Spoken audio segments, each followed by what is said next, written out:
Hi there, it's Anna from the Heartbeathive, and I just wanted to start doing my videos that people have been requesting. I know I've been absent for a while, but yeah, just want to dive right in and get started. So one of the items in the poll that I put in the community area was, what kind of content do you want to see? So two of those options were meditations for creatives and then tips on organizing for creative people, which I do teach a class about that. But what I thought I would do is actually just back up and give you the framework for the basis of my coaching practice.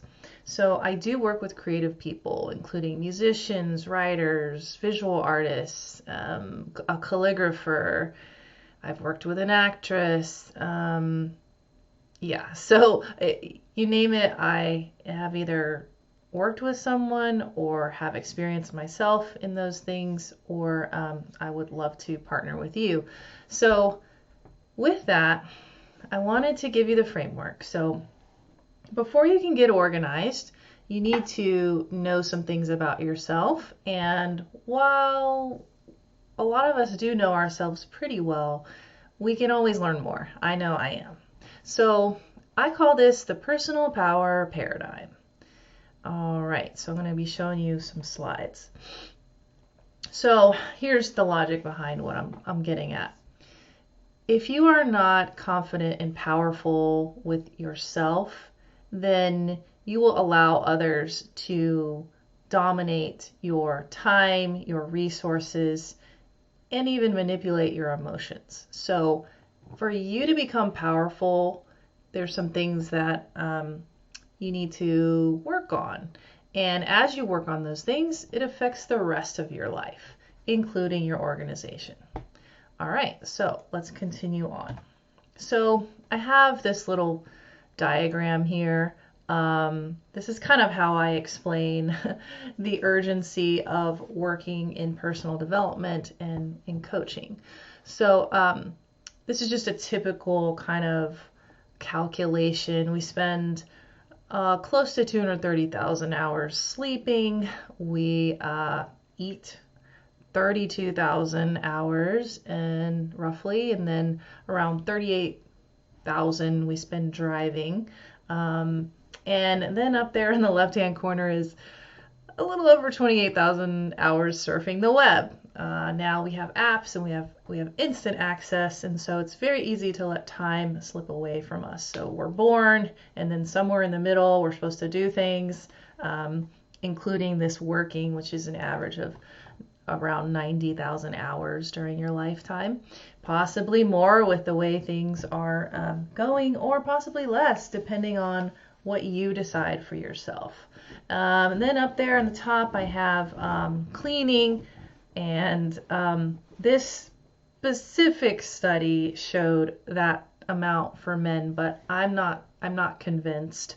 As our households change and we become more equal, I'm not so sure about that number, but the source there is at the bottom. All right, so we are born and we do all these things to maintain being a human, and then we work somewhere in the middle, and then it's our time to go. We don't know when that will be, but I don't know about you. I sure as heck want to make sure that my time counts. The dash between counts. You've probably heard that before. So some people say that life is the C between the B and the D.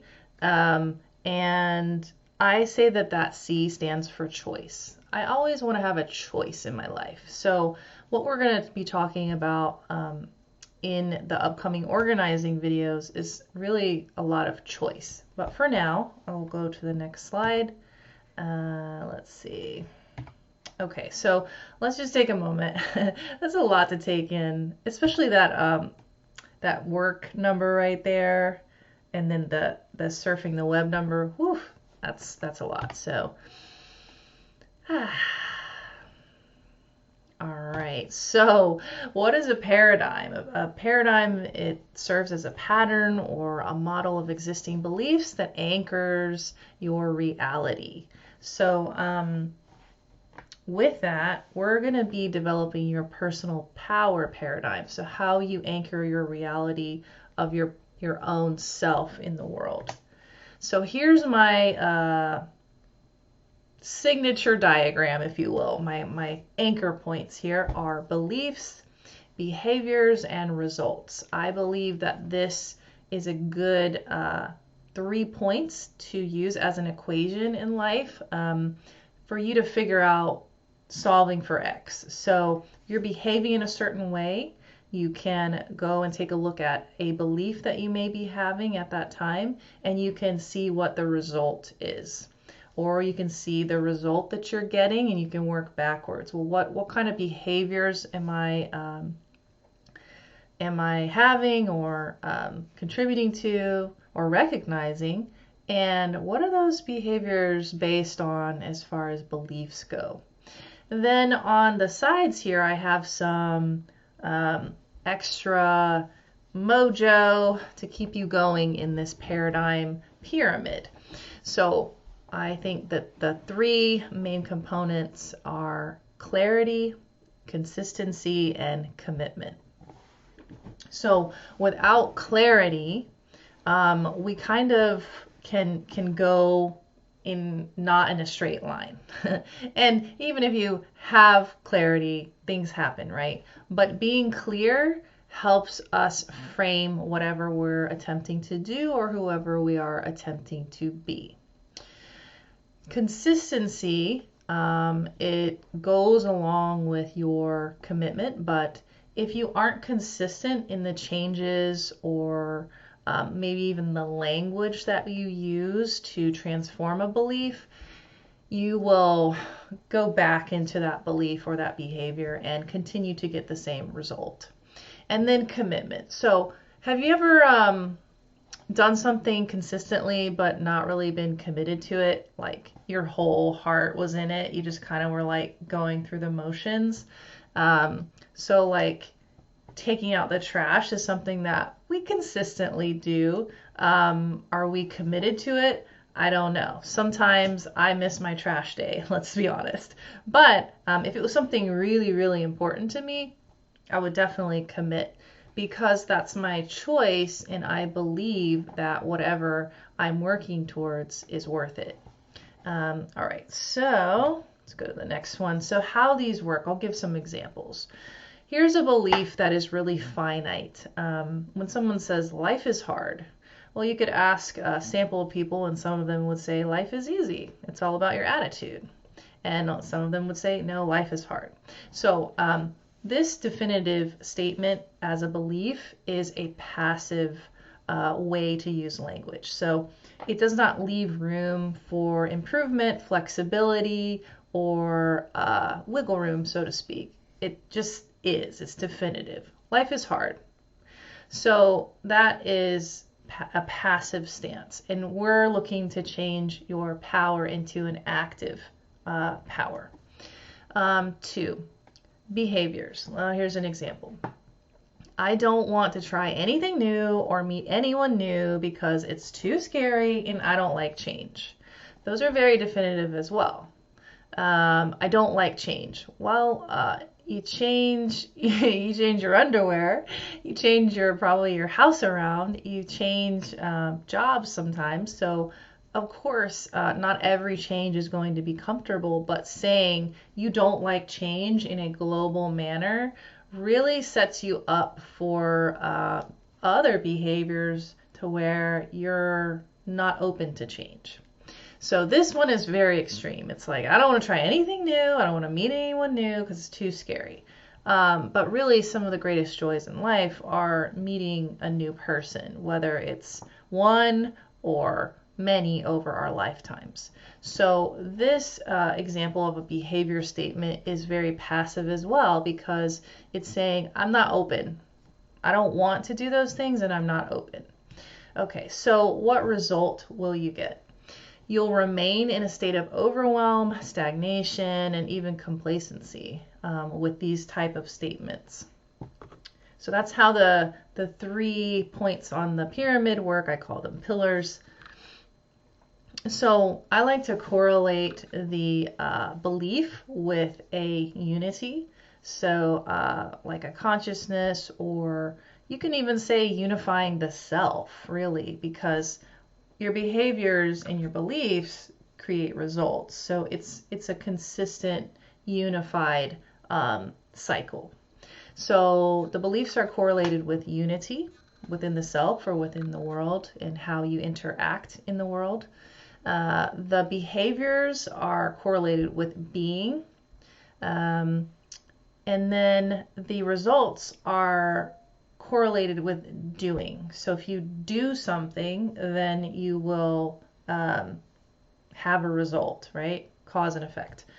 The being is with the behavior, because if you are being kind, you're not necessarily taking an action. You're making the decision within yourself to be a certain way, and that affects your belief and your result. So that is how those work together in the framework of my coaching practice.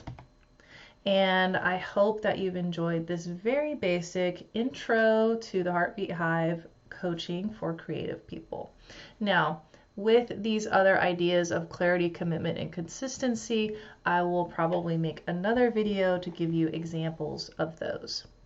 So if you'd like some homework because you're an overachiever or a super achiever, who I really appreciate and love, what you can do is sit down and take a look at a result that you've been getting, that you've noticed, and work backwards. So I call this, solving for X. So here is an example. Let's say I want to exercise more, but what's happening is that I am getting distracted by social media. Let's just use that as an example. So the result is being distracted. The behavior is allowing social media to be a distraction and looking at it, right? And then the belief is maybe I don't value my time, or something better is on social media. That would be a belief. So instead of taking care of yourself and exercising, you believe that something better is on social media. So that would bring me, if I was having this problem, to say, okay, what do I need to do consistently to make sure that I exercise? Okay, so there's lots of tactics. There's putting your shoes next to your bed. There's laying out your workout gear. There's making sure that you're well fed before you work out. There's putting your water bottle near you so that you feel hydrated and not drained in order to work out. There is putting your phone in airplane mode. There's putting your phone away, turning your phone off, deleting social media apps from your phone. There's lots of ways for you to become more consistent, basically by changing the availability of that distraction. So that's just one example, and I would go ahead and see if my belief changed. So is there really something better on social media than me taking care of myself and exercising? I will give it a try for a week, 2 weeks, maybe longer. Or changing the behavior. Okay, well, I'm not going to look at social media when I am supposed to be exercising. In fact, I'm going to get an app where it blocks all those apps an hour before I'm supposed to work out. So then it's automatic and I can't get to them, and as a result, I will work out.